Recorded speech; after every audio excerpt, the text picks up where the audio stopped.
Hello everybody and welcome to the maths class. और हम लोग अगला टॉपिक पढ़ने वाले हैं रिलेशंस एंड फंक्शंस। ओके। अब सेट थियरी के बाद रिलेशंस एंड फंक्शन ही आता है और हमें यही पढ़ना चाहिए क्योंकि काफ़ी इजी हो जाता है इसमें। हमें सेट थियरी के बारे में ही सेट थियरी से रिलेटेड ही क्वेश्चंस होंगे। तो हम लोग देखते हैं कि क्या है रिलेशंस और इसी के कंटिन्यू में पढ़ेंगे कि फंक्शंस क्या होते हैं। तो रिलेशंस को सबसे पहले समझने के लिए हमें ये समझना पड़ेगा कि एक चीज़ होती है जिसको बोलते हैं ऑर्डर्ड पेयर। ठीक है, ऑर्डर्ड पेयर। ऑर्डर्ड पेयर क्या होता है कि ऐसे एक ब्रैकेट में अ, कुछ पहला एलिमेंट, दूसरा एलिमेंट, तीसरा एलिमेंट रहेगा। तो ऑर्डर्ड पेयर का मतलब होता है कि जो हम लिख दिए उसका ऑर्डर फिक्स है। जैसे अगर यहाँ पे मैंने ए बी सी लिख दिया तो ए फर्स्ट पोजीशन पे, बी सेकंड पोजीशन पे और सी थर्ड पोजीशन पे है। तो ये एक ऑर्डर ट्रिपलेट हो गया। ऑर्डर्ड पेयर क्या होगा? सिर्फ दो दो एलिमेंट का अगर पेयर बना दिए तो पहला एलिमेंट ए, दूसरा एलिमेंट बी, उसको बोलते हैं ऑर्डर्ड पेयर। इसको बोलते हैं ऑर्डर्ड ट्रिपलेट। ठीक है।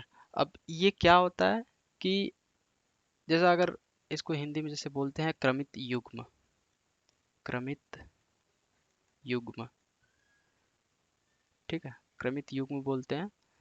तो ज़्यादातर मैं हिंदी बता नहीं पाऊंगा, लेकिन हम कॉन्सेप्ट को ज़्यादा समझेंगे कि क्या होता है। और ये बहुत मज़ा आने वाला है इसमें आगे चल के, क्योंकि जैसे जैसे हम कॉन्सेप्ट पढ़ते जाएंगे वैसे वैसे इनका यूज़ आगे बढ़ता जाएगा। तो इन सबको पढ़ना बहुत इम्पोर्टेंट है। तो देखते हैं, जैसे मैंने अभी बोला कि ऑर्डर्ड पेयर क्या होता है। तो डेफिनेशन के हिसाब से जैसे बोल देंगे कि अगर दो नंबर स्पेसिफिक ऑर्डर में हैं तो उनको ऑर्डर पेयर बोल देंगे। ठीक है। तो और इसका इसका अगला जो रूल है वो ये है कि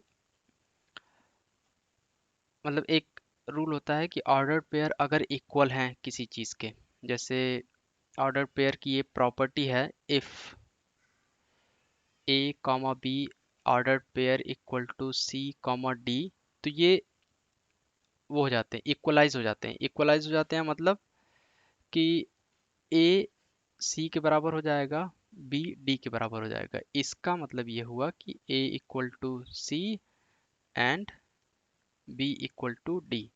और इसके बेस पे काफ़ी क्वेश्चंस बनते हैं और कभी कभी एग्जाम में पूछे भी जाते हैं, जो कि आसान होता है करना, बस हमें लॉजिक डेवलपमेंट आना चाहिए। ठीक है। तो अगर हमने ये पढ़ लिया, ये हमें पता चल गया कि ऑर्डर्ड पेयर क्या होता है, तो इसके बेस पे कुछ क्वेश्चंस कर लेते हैं।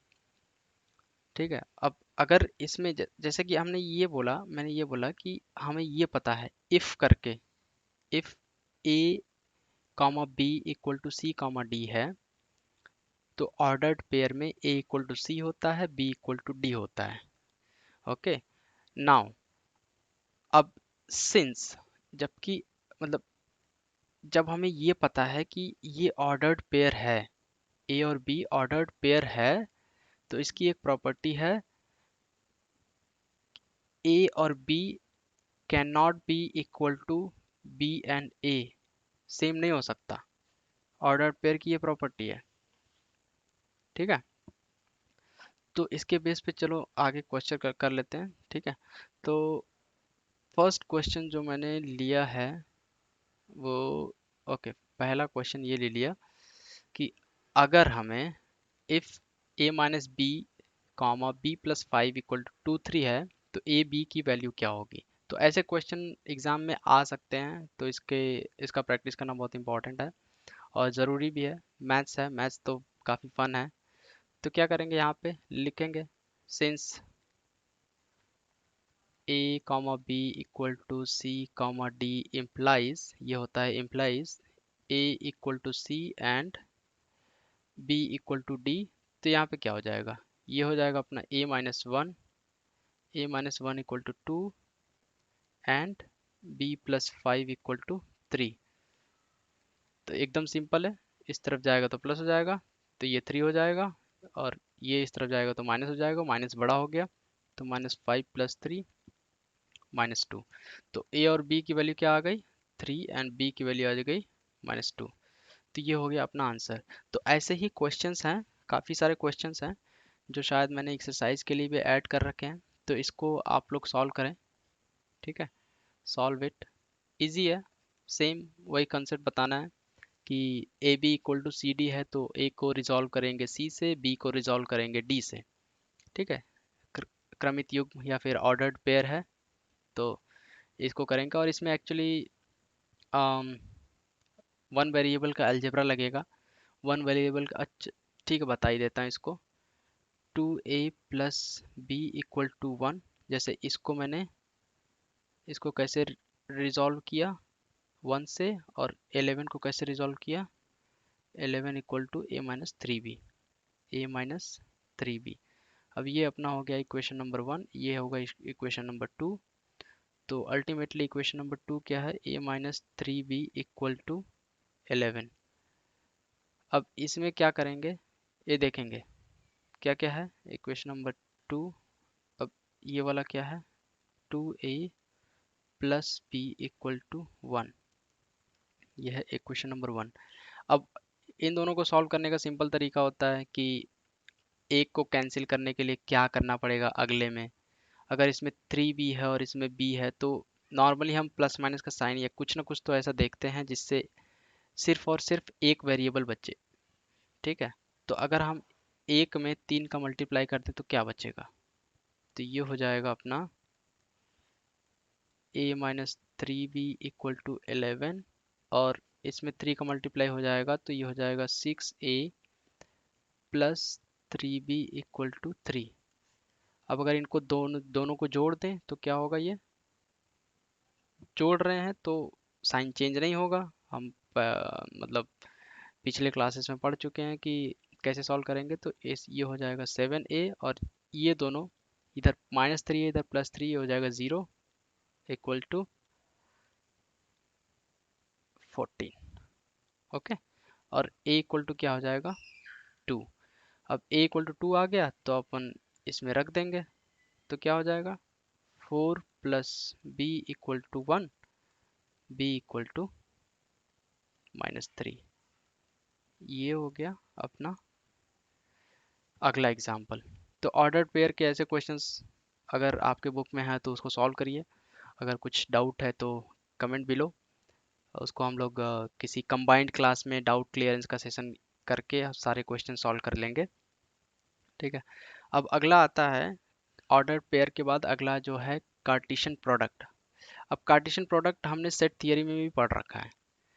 तो कार्टेशियन प्रोडक्ट क्या होता है कि जैसा हमने सेट थियरी में पढ़ रखा था, अगर सेट ए दिया है और सेट बी दिया है, तो सेट ए के सारे एलिमेंट का कॉम्बिनेशन सेट बी के सारे एलिमेंट के साथ, ये मैंने बहुत सीधा सीधा बोल दिया कि सेट ए के सारे एलिमेंट का कॉम्बिनेशन सेट बी के सारे एलिमेंट्स के साथ। तो वही चीज़ मैंने यहाँ लिखा है। लेकिन जब रिलेशंस की बात आएगी तो हम पहले भी हम ये ऑर्डर्ड पेयर पढ़ चुके हैं।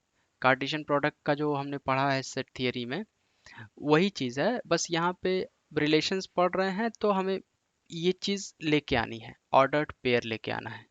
ठीक है, तो ordered pair of all elements of A with B is called Cartesian product. बहुत सिंपल सा फंडा है, बहुत ही सिंपल सा फंडा है। और मैंने यहाँ पे एक एग्जांपल लिया है, जैसे अगर ए एलिमेंट है ए के, small a element of A, small b is element of B, तो फॉर ऑल, ये होता है for all element of A and for all b element of B, set of ऐसे, such that a is element of A and b is element of B. ये हो गया अपना Cartesian product.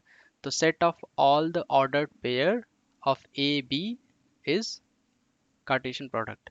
ये काफ़ी इंपॉर्टेंट चीज़ है, ये हम रिपीट करके पढ़ रहे हैं इसको। बस ये है कि एक ऑर्डर्ड पेयर नई चीज़ आ गई है, जिसको मैंने सेट थियरी में इंट्रोड्यूस नहीं किया था, लेकिन कॉन्सेप्ट वही है। ठीक है, तो कार्टेशियन प्रोडक्ट हमें मुझे लगता है कि समझ में आ गया होगा सबको। अगर नहीं आया है तो सेट थियरी का लेक्चर एक बार और देखें और यहाँ पे इसको एक बार और समझें। ये पूरी तरह से समझ में आ जाएगा। इसमें कोई भी रॉकेट साइंस नहीं है, बहुत इजी है। तो आगे चलते हैं, हम एग्जाम्पल करेंगे और हमें ये शो करना है कि एक सेट दिया है a equal to 1 2 3, b equal to 2 3। तो हमें पता करना है कि इसका कार्टेशियन प्रोडक्ट क्या होगा, a और b और a। हम और हमें ये शो करना है कि a cross b is not equal to b cross a। ठीक है, तो मैं ये क्वेश्चन करके दिखाऊंगा अभी। a इक्वल टू क्या है, a इक्वल टू, तो Cartesian product a cross b क्या होगा, ये हो जाएगा 1 का 2 के साथ, 1 2 1 का 3 के साथ, 1 3 2 का 2 के साथ, 2 2 का 3 के साथ। तो ये हो गया। अब 2 एलिमेंट तक हो गए। अब 3 का 2 के साथ, 3 का 3 के साथ, ये अपना आ गया a cross b। Similarly b cross a क्या होगा, अब 2 का, अब यहीं पे ऑर्डर्ड पेयर का इंपॉर्टेंस बढ़ता है कि जब हम b क्रॉस a करेंगे तो 2 का 1 के साथ होगा। क्या होगा, 2 का 1 के साथ, फिर 2 का 2 के साथ, फिर 2 का 3 के साथ। इसके लिए खत्म हो गए a के एलिमेंट्स। अब फिर स्टार्ट होगा 3 के लिए, 3 का 1 के साथ, फिर 3 का 2 के साथ, फिर 3 का 3 के साथ। अब हमें ये चेक करना है कि हमें ये बता बोलना है कि a cross b not equal to b cross a। मतलब ऑर्डर्ड पेयर में कार्टेशियन प्रोडक्ट एक दूसरे के इक्वल नहीं होते हैं। तो हमें क्या है, अब दो सेट इक्वल कब होते हैं, जब नंबर ऑफ एलिमेंट सेम हो। दो सेट इक्वल कब होते हैं, ए एंड बी इक्वल कब होते हैं, जब एन ऑफ ए, ये cardinality, n of A equal to, क्या है condition, when n of A equal to n of B, जब number of elements in A and B दोनों में सेम है और सारे एलिमेंट्स भी सेम है। मतलब जो ए में एलिमेंट है वही बी में एलिमेंट है, तब दोनों सेट इक्वल होते हैं। अब कार्टेशियन प्रोडक्ट हमारा क्या देता है, कार्टेशियन प्रोडक्ट हमारा देता है एक सेट देता है। कैसा सेट देता है, ऑर्डर्ड पेयर का सेट देता है।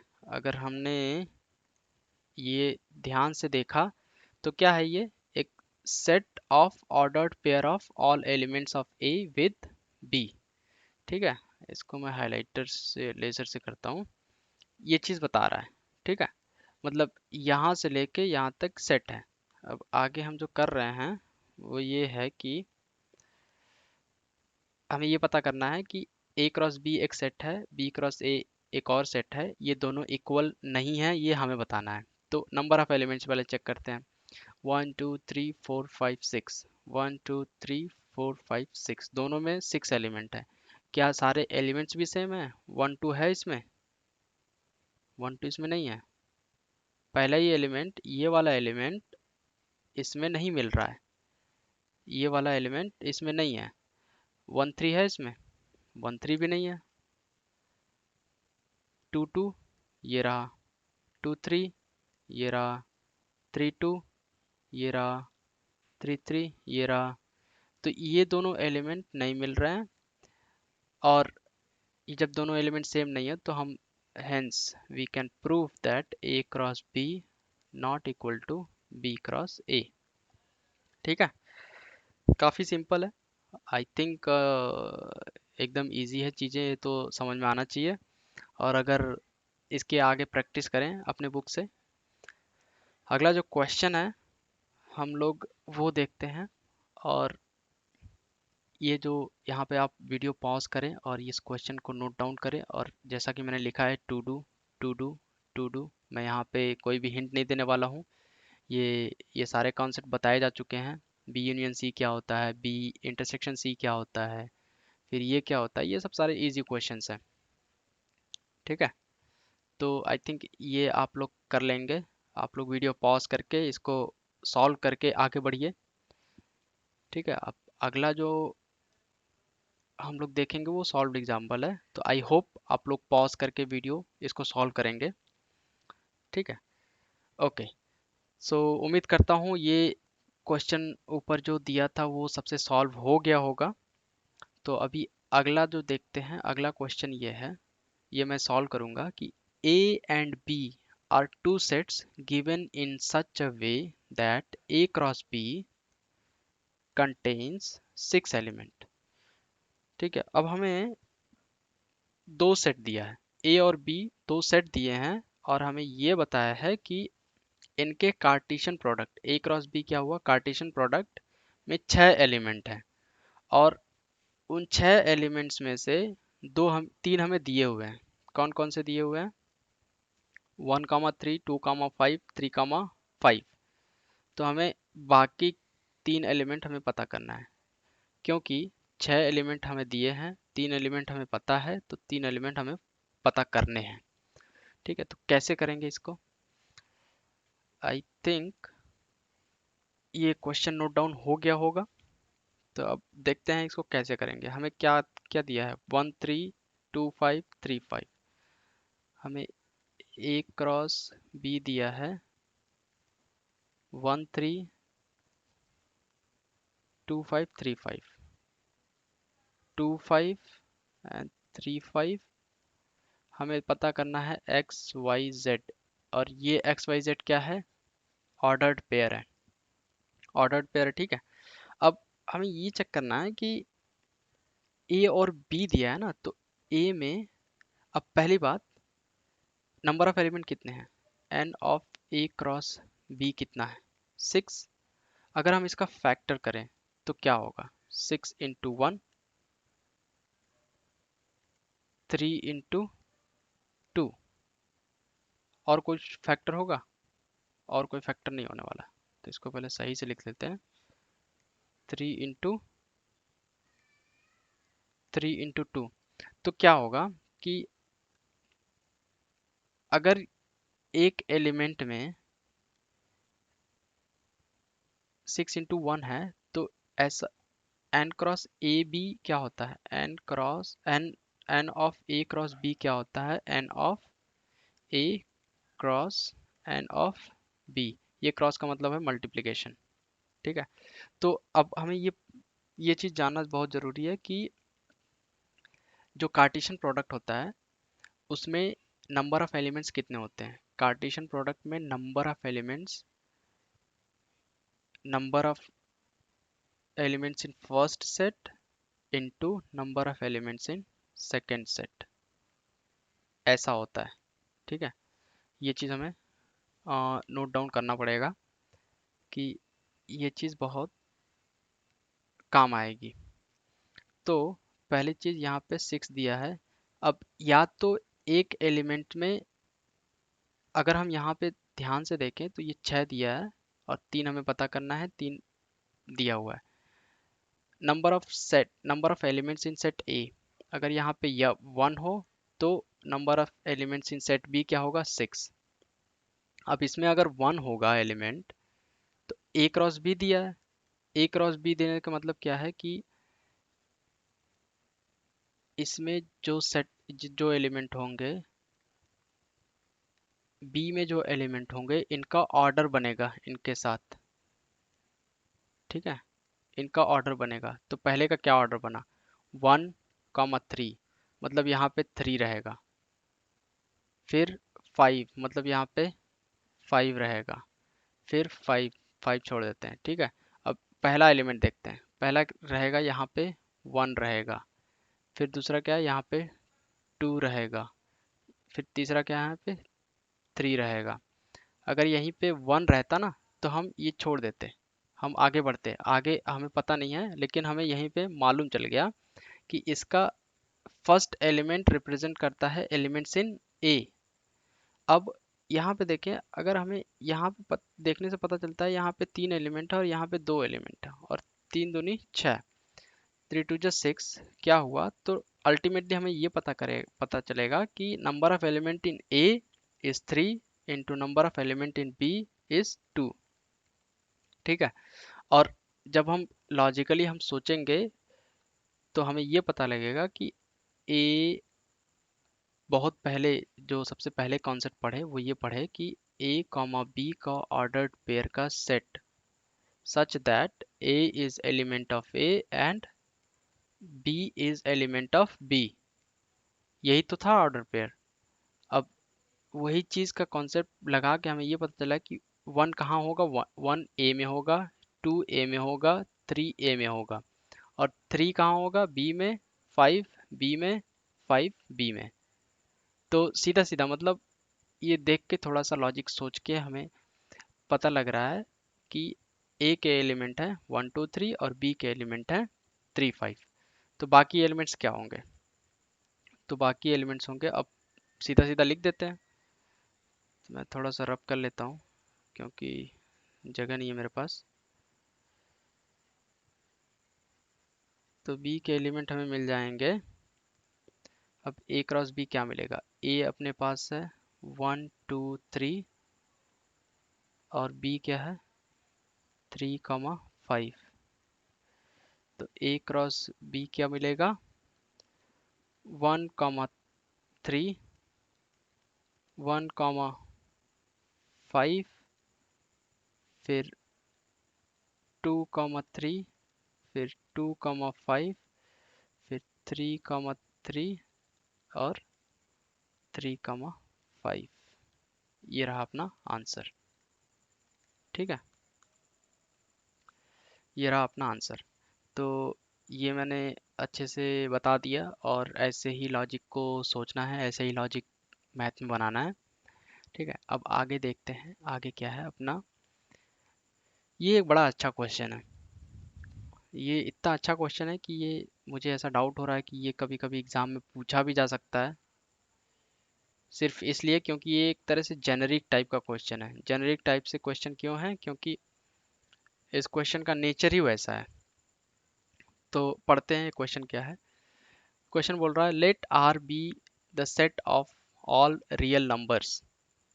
Okay, all real numbers. अब रियल नंबर मैंने अपने प्रीवियस लेक्चर्स में भी बता रखे हैं। नंबर वाले नंबर्स जीरो वन या नंबर्स जीरो टू में अगर हम देखेंगे तो पता चलेगा। प्लेलिस्ट में जाके देख सकते हैं आप लोग। तो let R be the set of all real numbers. Set of all real numbers, what does R cross R represent?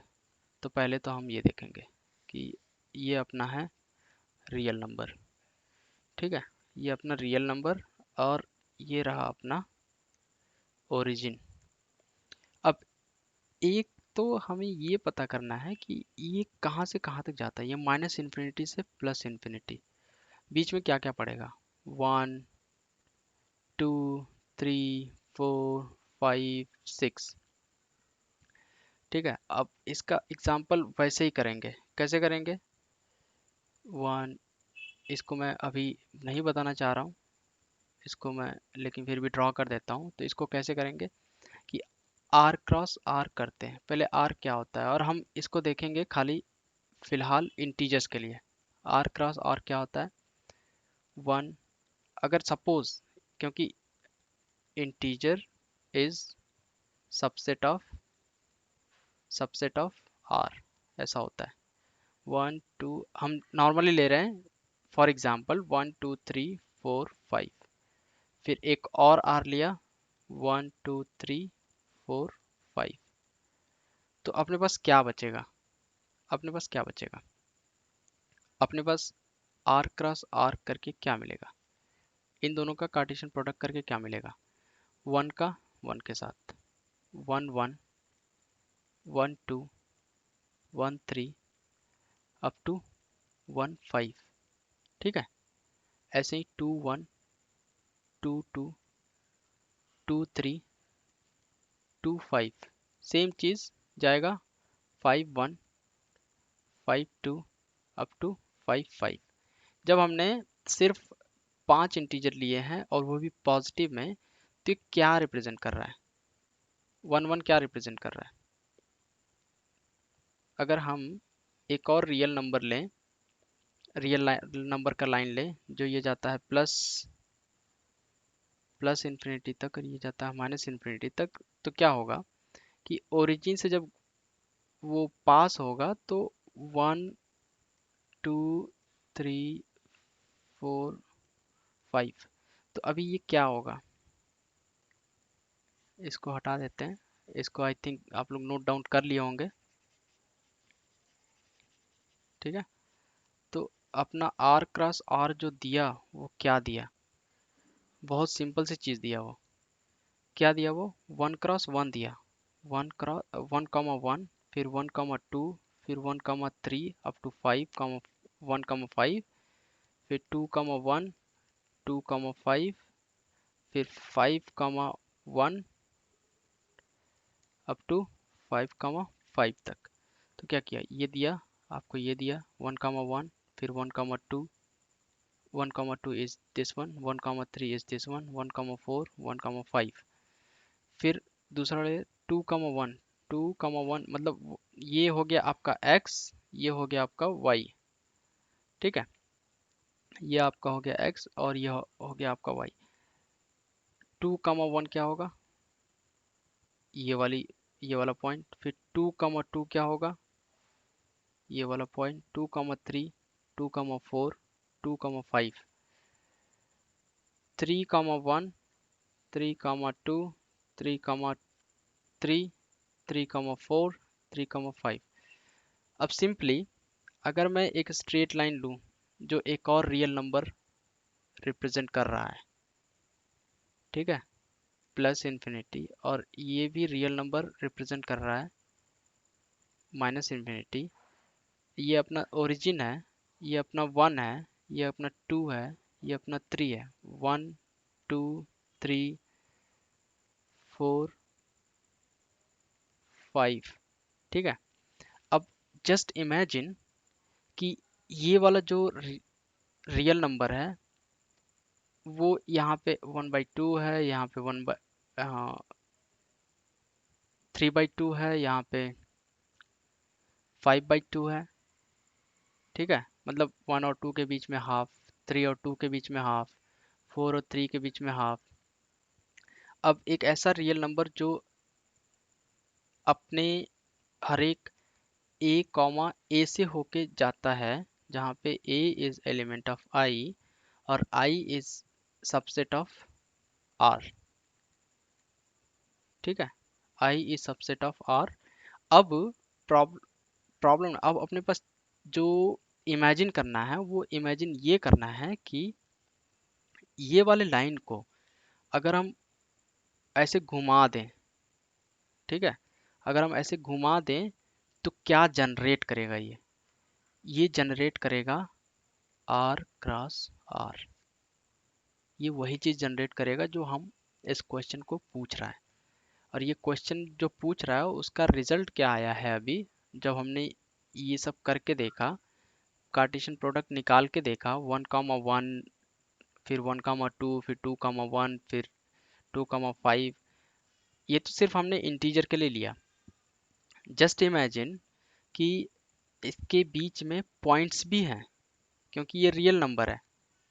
तो अपना क्या होगा कि अगर अपने को पता हो ये एक 2D प्लेन है, 2D प्लेन है, तो इसमें जितने भी पॉइंट बनेंगे, ये जितने भी पॉइंट बनेंगे, इनफाइनाइट पॉइंट बनेंगे, ये इनफाइनाइट पॉइंट्स इस प्लेन पे रिप्रेजेंट कैसे होंगे, एक्स कामा वाई करके।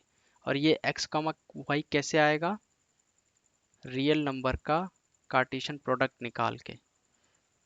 सिर्फ हमने इंटीजर के लिए किया, आप लोग कोई भी नंबर ट्राई कर सकते हैं, मतलब 1 1.5 2 2.5 3 करके आप लोग ट्राई कर सकते हैं।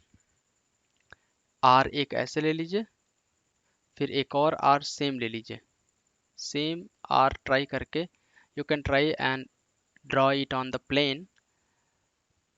आप ट्राई करेंगे और उसको प्लेन पे ड्रॉ करेंगे तो पता चलेगा कि जो 2D डायमेंशनल में, 2D में जो प्लेन बनता है, 2D में कौन सा प्लेन बनता है कि एक y एक्सिस होता है और एक z एक्सिस होता है। जैसे अपने घर में जो वॉल होता है ना, एक एक वॉल ऐसे और एक वॉल ऐसे, मतलब सिर्फ एक वॉल, ठीक है। एक वॉल जो होता है वो, या फिर एक एक एक कोई पैड ले लें, तो ये वाई एक्सिस, ये एक्स एक्सिस, तो इसमें जितने भी पॉइंट्स बनेंगे वो होंगे 2D प्लेन पे पॉइंट्स। और 2D प्लेन पे पॉइंट्स कैसे रिप्रेजेंट होता है, एक्स कॉमा वाई करके। और ये आएगा कैसे, जब इसको 360 डिग्री रोटेट कर देंगे ना, ये अगर 360 डिग्री रोटेट हो जाए तो अपना सारे के सारे प्लेन एक तरह से पेंट हो जाएंगे, ठीक है। तो आई थिंक ये बहुत अच्छा क्वेश्चन है। इसको रिपीट के लिए या फिर रिवीजन के लिए इसको रख सकते हैं। This is very nice question, and repeat this again when you want. अगर इसको रिवीजन कर, जब रिवीजन का समय आए तो इस एग्जाम्पल को फिर से रिवाइज करें। सिमिलरली अपने पास अगला क्वेश्चन है कि अगर आर रियल नंबर का सेट है तो आर क्रॉस आर क्या होगा। ये अगर हमने पिछला क्वेश्चन हमें समझ में आया है तो ये बहुत इजी हो जाएगा समझना, क्योंकि सपोज कि अपने पास एक वाई एक्सिस है, एक एक्स एक्सिस है और एक जेड एक्सिस है, ठीक है। ये जा रहा है प्लस इन्फिनिटी, ये जा रहा है प्लस इन्फिनिटी, ये जा रहा है प्लस इन्फिनिटी।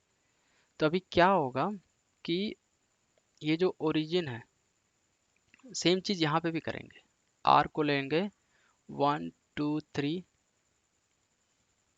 फिर आर 1 2 3, अगेन आर 1 2 3। मैं बस तीन का एग्जांपल ले रहा हूँ। अब इन तीनों का कार्टेशियन प्रोडक्ट निकालेंगे तो क्या होगा, इन तीनों का कार्टेशियन प्रोडक्ट निकालने पे मतलब ये क्या आएगा, वन का वन के साथ और फिर इन दोनों का इसके साथ, ये हो गया।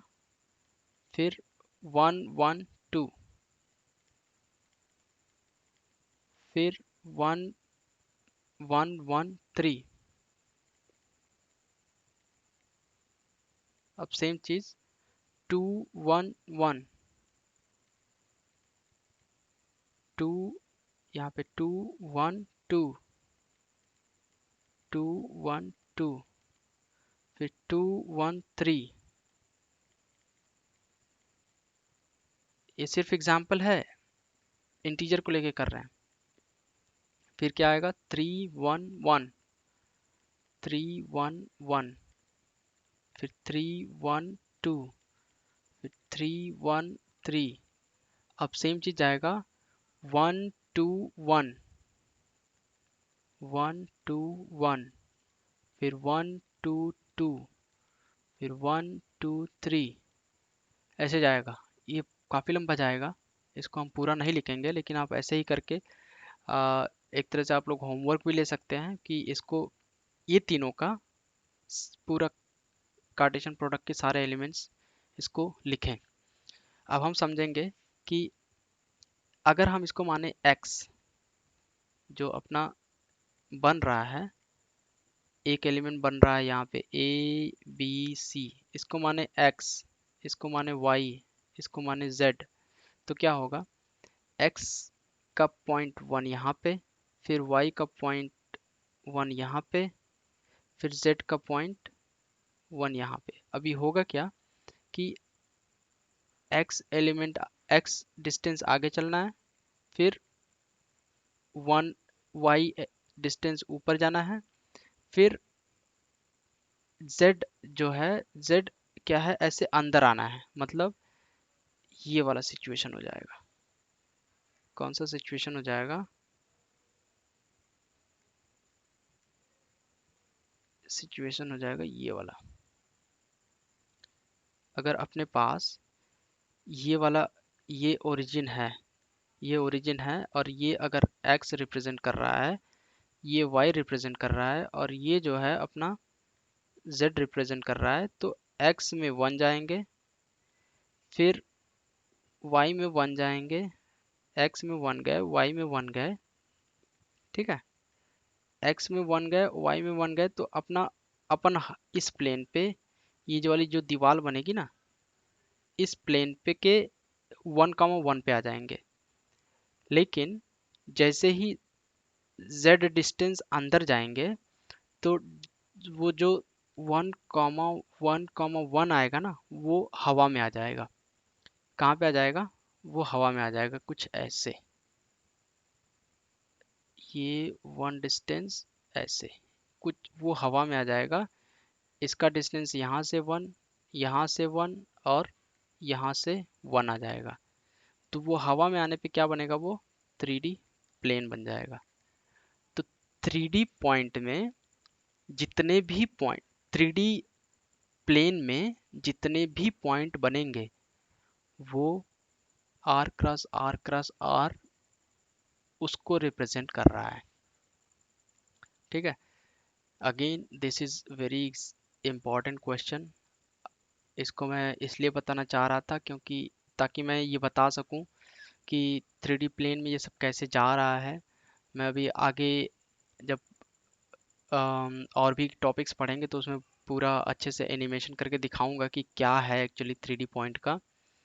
तो अभी उस पर काम चल रहा है, ठीक है। तो अभी इतना यहाँ तक के लिए काफ़ी है। और इस क्वेश्चन को बार बार समझें, ये काफ़ी इम्पोर्टेंट क्वेश्चन है। और इसको जैसे मैंने बोला कि ये आप अपना होमवर्क ले सकते हैं। एटलीस्ट 1 2 3 1 2 3 1 2 3 के लिए सारे सारे एलिमेंट जनरेट करना आर क्रॉस आर के, बहुत अच्छी बात हो जाएगी, ठीक है। आगे देखते हैं। ये क्वेश्चन मैं नहीं बताना चाहूँगा, ये आप खुद ही करें। इसमें बस मैं हिंट दे देता हूँ कि हमें ये सब वेरीफाई करना है। ये मैं वेरीफाई नहीं करने वाला हूँ, ये सब इतना सारा, ये सब इजी क्वेश्चंस है। मैं बस ये बता देना चाहता हूँ कि इसको कैसे करेंगे। जैसे हम सेट थियरी में मैंने बता रखा कि इसको पढ़ते कैसे हैं, और इसको अगर एक बार पढ़ना जान गए तो ये सब बहुत आसान हो जाएगा आप लोगों के लिए। तो सेट ए क्या होगा? सेट ए बोल रहा है x is element of natural number. पहली इंफॉर्मेशन बोल रहा है x is element of natural number such that, ये जहां भी होता है उसको बोलते हैं such that x square -5x plus 6 equals to 0। अब इसको सॉल्व करने के बाद x की वैल्यू क्या आएगी? ये तो बहुत सीधा सीधा दिख रहा है कि एक्स स्क्वायर, इसको ऐसे ब्रेक करना होता है। ये मैं आगे के लेक्चर्स में बताऊंगा कि इसको कैसे ब्रेक करना होता है। इसको ऐसे ब्रेक करना होता है कि सम करने पे ये पूरा आ जाए और मल्टीप्लाई करने पे ये आ जाए। मतलब जहाँ पे भी ऐसा होता है ना, a x square plus b x plus c equal to 0, तो यहाँ पे ऐसा होता है कि ये जो लाना है, हमें ऐसा लाना है कि p plus q equal to b हो जाए और p into q equal to c हो जाए। तो अब -5 को कैसे करेंगे? -5 को कर सकते हैं -3 -2, ये दोनों सम करके हो जाएंगे -5। -3x -2x plus 6 equal to 0। ये इसका ट्रिक मैं आगे डिस्कस करूंगा, लेकिन वो अभी उसमें टाइम है थोड़ा सा। अब यहाँ से x निकाल लेंगे, ठीक है। तो x -3 बचेगा, -2 निकालेंगे तो यहाँ पे 2x -3 बचेगा इक्वल टू 0। फिर x -3 यहाँ से कॉमन ले लेंगे तो बचेगा x -2 x -3 इक्वल टू 0। अब दो चीज़ों का मल्टीप्लाई 0 है, तो या तो पहला वाला 0 होगा या तो दूसरा वाला 0 होगा। जब पहला वाला 0 होगा तो x की वैल्यू 2 होगी, क्योंकि जब ओके इसको बता ही देता हूँ कि जब x -2 इक्वल टू 0 होगा, व्हेन x -2 इक्वल टू 0, तो x इक्वल टू 2। जब x -3 इक्वल टू 0 तो x इक्वल टू 3, ठीक है। तो अब a क्या आ गया? a अपने पास आ गया 2,3। अब ये है नेचुरल नंबर, है नेचुरल नंबर है। अब यहाँ पे बोल रहा है b के लिए x is element of whole number, और वो जीरो है, वन है, टू है। क्यों है? क्योंकि बोल रहा है x इज ग्रेटर देन और equal to zero, less than और इक्वल टू टू, मतलब जीरो, वन, टू, यही तो होगा। होल नंबर जीरो से स्टार्ट होता है और इंटीजर्स में जाता है। तो x is element of whole number, and actually b भी आ ही गया है, और x is such that x is greater than और equal to zero and less than और इक्वल टू टू। तो जीरो, वन, टू ये एलिमेंट हो गया। अब c क्या बोल रहा है? x is element of natural number, पहली information, such that x is less than three. अब नेचुरल नंबर क्या होता है? One, two, three, four. अब लेकिन जो x है, अभी हम ध्यान से देखें तो बोल रहा है कि x तीन से छोटा ही है, तो वन, टू आ जाएगा। तो c क्या आ जाएगा? One, comma two. बस ए, बी और सी आ गया है। अब बाकी आप लोग इसको प्रूफ करते रहिए। ये सारे सब इसी को इसी इजी क्वेश्चन है एकदम। आई थिंक ये आपका होमवर्क रहा, और इसको कंप्लीट करें। अगला जो है वो है रिलेशंस। रिलेशंस मैं सोच रहा हूँ, ठीक है, अभी इंट्रोडक्शन दे देता हूँ, लेकिन रिलेशंस का हम डिटेल में लेक्चर पढ़ेंगे। अभी रिलेशंस क्या है कि A and B are two empty, two non empty sets, then it is called, मैं थोड़ा डेफिनेशन लिख लिया हूँ बस। अगर ए और बी दो हमारे पास नॉन एम्प्टी सेट है, मतलब उसमें कुछ एलिमेंट हैं, तो relation A to B is a subset of Cartesian product. मतलब हमने अभी जो कार्टेशियन प्रोडक्ट पढ़ा ना, ये क्या होता है कि ये एक रिलेशन होता है ए से बी पर। ठीक है, ए से बी पर रिलेशन होता है, और वो जो रिलेशन होता है उसका प्रॉपर्टी यह है कि वो सबसेट होता है कार्टेशियन प्रोडक्ट का। एकदम सीधा सिंपल सा फंडा, वो होता है सबसेट किसका? कार्टेशियन प्रोडक्ट का। इतना तो पता चल गया। अभी जब हम डिटेल में क्वेश्चंस वगैरह करेंगे, एक्चुअली इसके क्वेश्चंस और इसकी जो प्रॉपर्टी है रिफ्लेक्सिव और ट्रांजिटिव, ये काफ़ी इंटरेस्टिंग है, क्योंकि ये सब बहुत काम आने वाला है। तो वो सब हम लोग आगे वाले लेक्चर्स में पढ़ेंगे। तो अभी के लिए रिलेशन का इंट्रोडक्शन ये हुआ कि कार्टेशियन प्रोडक्ट का, कार्टेशियन प्रोडक्ट जो होता है ए और बी का, ए टू बी रिलेशन डिफाइन होता है कार्टेशियन प्रोडक्ट पे। ये सिंपल सा फंडा है। ठीक है, अब जो रिलेशन बनता है उसके जो फर्स्ट एलिमेंट होते हैं, फर्स्ट एलिमेंट मतलब अगर हमने ए क्रॉस बी निकाला, ए क्रॉस बी निकाला तो हमें क्या मिलेगा? ऑर्डर्ड पेयर मिलेगा A B, such that something something, कुछ कंडीशंस होंगी यहाँ पे। तो ये जो होता है ए, उसको बोलते हैं डोमेन, और बी जहाँ पे पॉइंट होता है उसको बोलते हैं रेंज। ये बहुत सिंपल सी बात है, जिसको ज़्यादा दिमाग नहीं लगाना है समझने के लिए। जब क्वेश्चंस करेंगे तो बहुत अच्छे से आ जाएगा। और क्वेश्चन शायद इसमें हम लोग नहीं करने वाले हैं, क्योंकि अपने पास ये लेक्चर ऑलरेडी काफ़ी लंबा हो चुका है। तो इसके लिए हम लोग बस एक एग्जांपल कर लेते हैं। और कोडोमेन जो होता है, अभी मैंने ये बता दिया कि डोमेन क्या होता है। डोमेन जो फर्स्ट एलिमेंट होता है उसको बोलते हैं, रेंज जो सेकंड एलिमेंट होता है वो बोलते हैं। और अभी डोमेन और रेंज हो गया, डोमेन और रेंज हो गया। अभी क्वेश्चन करेंगे तो ज़्यादा अच्छे से समझ में आएगा। और कोडोमेन क्या होता है? हमने क्या किया था, ए क्रॉस बी निकाला था।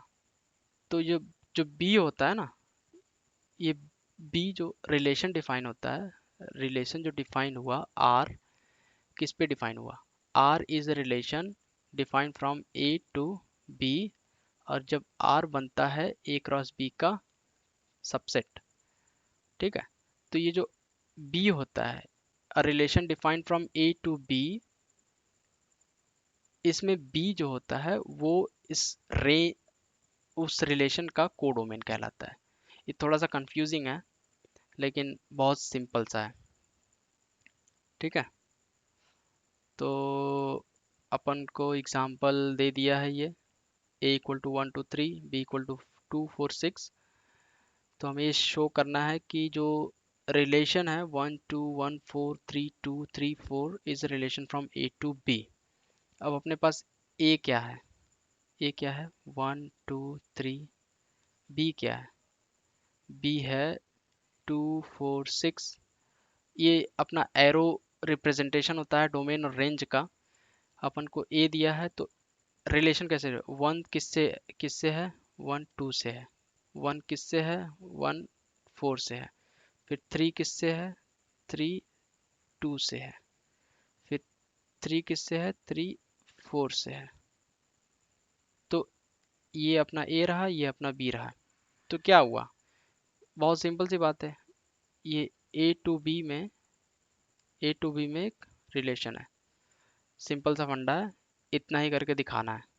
अब पिक्टोरियल रिप्रेजेंटेशन में ये इजी हो जाता है, लेकिन इसको हम बहुत डिटेल में पढ़ेंगे एक सेपरेट लेक्चर में। ठीक है, तो इस केस में हमें डोमेन रेंज और कोडोमेन पता करना है अगले क्वेश्चन में। डोमेन रेंज और कोडोमेन पता करना है किसका, अम, ये जो एग्जांपल दिया है ए बी, इसको सॉल्व करने के लिए क्या करेंगे, ए क्रॉस बी निकालेंगे। तो ए क्रॉस बी जो आएगा, ठीक है, ए क्रॉस बी आने के बाद जब रिलेशन सेट कर लेंगे तो इसका कोडोमेन क्या क्या हो जाएगा वो हमें बताना है, जो कि आई थिंक इजी है। कोडोमेन जो होता है ए टू बी पे जो डिफाइन होता है रिलेशन बी का, बी को बोलते हैं कोडोमेन ऑफ आर, और ए को बोलते हैं डोमेन ऑफ आर, और जो रिलेशन बनाता है वो होता है रेंज। ठीक है, ये मैं थोड़ा जल्दी जल्दी भाग रहा हूँ, लेकिन ये जस्ट ट्रेलर है। अभी एक सेपरेट लेक्चर में बहुत अच्छे से बताया जाएगा, और उसमें हम लोग ये भी पढ़ेंगे कि बाइनरी रिलेशंस क्या होता है, और यूनिवर्सल रिलेशन क्या होता है, और रिफ्लेक्सिव सिमेट्रिक और ट्रांजिटिव क्या होते हैं। तो ये सब हम लोग आगे के लेक्चर्स में पढ़ेंगे। एंड आई होप सबको समझ में आया होगा, और काफ़ी इजी था आज का लेक्चर। अगले लेक्चर में थोड़ा सा फ्रेश माइंड से आएंगे हम लोग, और अच्छे से क्वेश्चंस करेंगे। तब तक के लिए इतना काफ़ी है। और अगर आपने लाइक एंड सब्सक्राइब नहीं किया है तो please subscribe to this channel.